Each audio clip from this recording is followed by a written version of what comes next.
Hi, I'm Pamela Poole, and I live an amazing life as an artist and an author.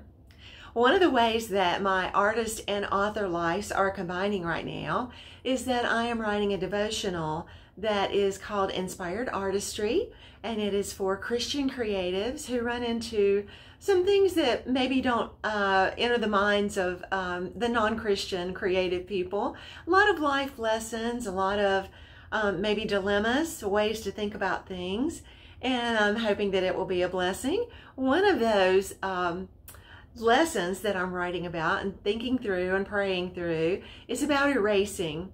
And I was thinking of it today in my studio because I have been working on some paintings for an event in Southport, North Carolina. One of them is behind me. This is going to be a little shop. Actually, I have a picture of it to show you. You can see there's a lot of perspective. Anyone who's taken an art class will groan and roll their eyes at the perspective lessons perhaps, but there was obviously a lot of erasing that went on. In fact, anytime that I draw, I have my handy kneaded eraser, which can fit into all kinds of shapes like silly putty, and a pencil, and I do a lot of erasing. The painting behind it is going to be of some sailboats, and I will be putting in the horizon line. I'll be putting in a composition with a gathering of sailboats from the harbor, and I'll be doing a lot of erasing to get things to work out in that painting. So while I was thinking so much about erasing, I was also thinking of a way to apply it to the Bible and to the devotional that I'm writing, and I realized that this isn't Back to the Future, and we can't go back and erase the things that embarrass us now, or things that we regret, things that we wish had never happened. They will always be part of our life. It's not like the way an artist works, where all of the erasing and adjusting I did on the painting behind me with the bicycle and the sunflowers, those are covered up now, and only I know what went on, and I have probably even forgotten most of what happened to bring it to the point of a finished piece. Most of us would like for people to only see the achievement that we have now, who we are now, and not know about or condemn us for things in our past.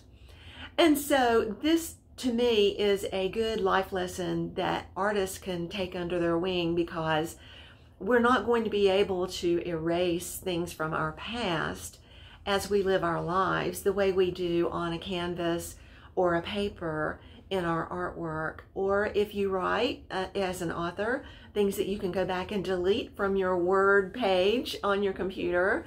Or if you write music, it's not something you can go back and change the notation or anything for. This is just something that you're going to have to live with. But that's not all a bad thing. We can think, oh, you know, and groan and all of that. But other people can learn from the things that you have been through. And we really sometimes forget that being authentic about who we are is more important, that journey of what was under the painting, than the finished painting, who we present ourselves as now. Many people will appreciate a testimony, and they will be able more to relate to you because of the things you've been through and what God has done with your life because of the things that you've been through. I remember being both elated and horrified when I learned that through modern technology, art historians now can look into a master's painting. They can see the underpainting, whether that was a failed attempt at the work, or whether there were a lot of changes, revisions, or whether that work was just kind of slapped down with the brush and paint and it worked out all the first time, which is rare. Most artists did not have masterpiece paintings. They had practice paintings. And then before their lives and their careers were finished, they may have produced a few masterpieces. But there were a lot of practices in between, and they needed those skills. What was learned in those practice sessions, what we would think of as the mistakes or the paintings that didn't quite measure up, those were actually vital to the masterpiece that was to come. The same is true in our life. With our mistakes, we can come to be a wiser and a more accomplished, a more poised person, someone who's experienced and ready to conquer and meet the things that life throws at us. It was very enlightening for other artists to know what was underneath some of the paintings of the great masters.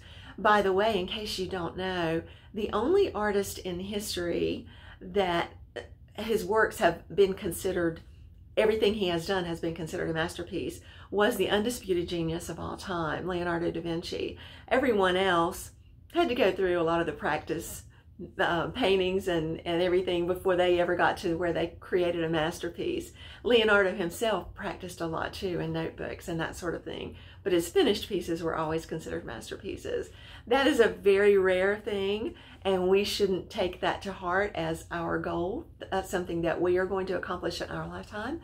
We need to let the Lord do what he is going to do, working out everything to good in our lives for what he has planned for us. So I hope that you will be praying for me as I work on the devotional, and I hope that it will be a helpful thing to some people. It's a daunting thing to write a devotional. Satan uses our mistakes and our past as a powerful weapon against us to make us feel unworthy. He could definitely throw things at me and say, who are you to be writing a devotional or giving people your thoughts on what the Bible says about this or that particular issue that artists may come across with their careers.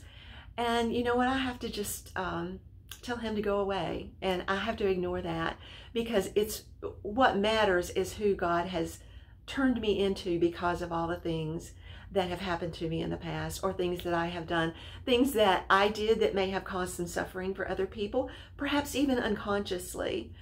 Something said flippantly and not knowing someone was going to take it to heart or a certain way because of things in their own past, things they were dealing with, or times that I have suffered at their hands. We have to forgive and let go. We cannot hold on to things like that.